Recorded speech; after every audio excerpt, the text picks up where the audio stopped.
Assalamualaikum warahmatullahi wabarakatuh. Saya Lisa Roberta Putri. Di sini saya akan menjelaskan mengenai materi pengajaran Al-Quran pada siswa, tantangan dan solusinya.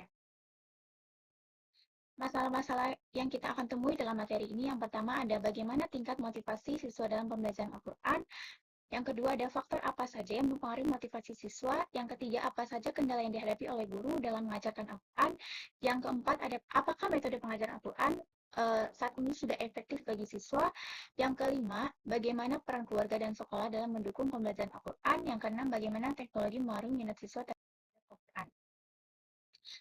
Pengajaran Al-Quran merupakan salah satu pilar utama dalam pendidikan Islam yang memiliki signifikansi mendalam dalam pembentukan karakter dan moral siswa.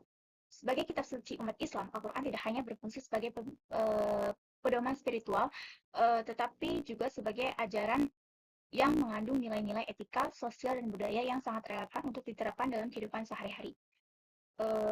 Dalam konteks pendidikan di Indonesia, pada saat ini pengajaran Al-Quran menjadi bagian integral dari kurikulum yang diharapkan dapat menanamkan pemahaman yang lebih mendalam mengenai ajaran Islam serta memperkuat keagamaan siswa. Meskipun pengajaran Al-Quran sangat penting, banyak tantangan yang kompleks menghalangi prosesnya. Tantangan ini dapat menghambat efektivitas pengajaran dan pemahaman siswa terhadap Al-Quran. Dalam era digital yang sangat cepat saat ini, anak-anak dan remaja seringkali tertarik pada konten digital dan media sosial yang dapat mengalihkan perhatian mereka dari pembelajaran Al-Quran. Oleh karena itu, penting bagi pendidik dan lembaga pendidikan untuk memahami tantangan ini dan merumuskan strategi yang lebih efektif dan dalam mengatasi masalah yang saat ini. Tujuan pembelajaran Al-Quran. Yang pertama ada mengenalkan Al-Quran sebagai pedoman hidup. Yang kedua ada membiasakan membaca Al-Quran dengan benar, tartil yang benar. Yang ketiga memahami makna dan Al-Quran dan kandungan Al-Quran. Yang keempat menghafal surah-surah pendek. Yang kelima menanamkan nilai dan akhlak mulia. Yang keenam mengaplikasikan ajaran Al-Quran dalam kehidupan. Yang ketujuh membangun kecintaan terhadap Al-Quran. Pengajaran Al-Quran adalah suatu proses yang kompleks dan multidimensional, di mana metode yang diterapkan untuk memfasilitasi pemahaman dan penghayatan siswa terhadap ajaran yang terkandung dalam kitab suci. Dalam bab ini juga kita akan membahas secara rinci. Metode pengajaran apa sih yang kita digunakan dalam pengajaran Al-Quran? Apakah kelebihan dan kekurangan masing-masing metode, serta bagaimana metode tersebut dapat diimplementasikan dalam pendidikan saat ini. Metode pengajaran Al-Quran, metode HIFZ, yaitu metode hafalan, metode yang membantu siswa mengingat ayat-ayat Al-Quran. Yang kedua, metode tajwid, metode yang berfokus pada pembacaan Al-Quran yang benar sesuai dengan kaidah tajwid. Yang ketiga ada metode diskusi, metode yang mengajak siswa memahami makna ayat. Yang keempat, metode interaktif, yaitu metode yang menggunakan teknologi dan alat bantu pembelajaran modern untuk proses pembelajaran lebih menarik.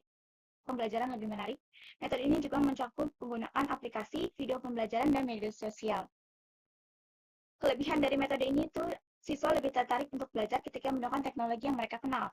Yang siswa juga dapat belajar itu dengan cara yang lebih menarik, sehingga siswa itu tidak merasa jenuh saat pembelajaran itu berlangsung. Yang kelima ada metode tematik.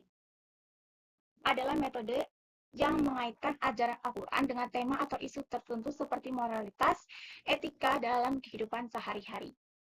Metode ini juga memiliki keuntungan. Siswa dapat melihat bagaimana ajaran Al-Quran berhubungan dengan situasi mereka yang hadapi dalam kehidupan sehari-hari. Siswa juga bisa terlibat secara emosional ketika mereka memahami relevansi ajaran dalam konteks mereka.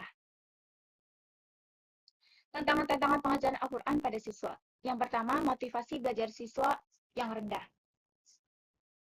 Yang kedua, keterbatasan pemahaman. Yang ketiga, kurangnya dukungan lingkungan. Yang keempat, kekurangan metode pembelajaran yang kurang menarik. Yang kelima, perbedaan kemampuan siswa. Yang keenam, keterbatasan waktu. Yang ketujuh, perkembangan teknologi yang mengalihkan. Solusi tantangan pengajaran Al-Quran. Yang pertama, peningkatan waktu pembelajaran. Sekolah perlu melakukan evaluasi terhadap jadwal pembelajaran dan mempertimbangkan peningkatan waktu untuk pembelajaran Al-Quran dapat dilakukan dengan mengurangi waktu untuk mata pelajaran yang kurang mendesak. Integrasi nilai Al-Quran dalam kehidupan sehari-hari, yaitu mengadakan program yang mengaitkan ajaran Al-Quran dengan kehidupan siswa, misalnya melalui kegiatan sosial yang dapat diterapkan nilai-nilai dalam Al-Quran seperti kepedulian, kejujuran, dan kerjasama. Mengubah persepsi terhadap pengajaran Al-Quran, mengembangkan program pembelajaran Al-Quran yang menyenangkan seperti kompetisi membaca Al-Quran atau proyek yang menggabungkan seni dan nilai-nilai Al-Quran. Studi kasus dan solusinya. Yang pertama, ada masalah di sebuah madrasah. Siswa itu sering mengeluh mengenai kurangnya waktu untuk mendalami Al-Quran. Apa sih solusinya dari persoalan tersebut? Kita akan membahas. Yang pertama adalah peningkatan waktu pembelajaran sekolah. Sekolah itu diharapkan melakukan evaluasi terhadap jadwal pembelajaran dan mempertimbangkan peningkatan waktu untuk pembelajaran Al-Quran. Dapat dilakukan dengan mengurangi waktu untuk mata pelajaran yang kurang mendesak. Yang kedua, ada integrasi nilai Al-Quran dalam kehidupan sehari-hari. Mengadakan program mengaitkan ajaran Al-Quran dengan kehidupan siswa. Misalnya melalui kegiatan sosial yang menerapkan nilai dalam Al-Quran seperti kepedulian, kejujuran, dan kerjasama. Yang ketiga, dan mengubah persepsi terhadap pengajaran Al-Quran. Menggunakan program pembelajaran yang menyenangkan seperti kompetisi Al-Quran atau proyek kreatif yang menggunakan seni dalam Al-Quran. Kesimpulannya dari semua metode ini adalah menciptakan lingkungan belajar yang mendukung dan menyenangkan pengajaran Al-Quran pada siswa merupakan elemen krusial pendidikan Islam yang bertujuan tidak hanya untuk mengajarkan bacaan dan hafalan, tapi juga untuk menanamkan pemahaman dan pengembangan ajaran dalam kehidupan sehari-hari. Tantangan yang sering dihadapi seperti keterbatasan pemahaman dan tekanan untuk menghafal, kurangnya waktu dan motivasi siswa yang benar tetap signifikan.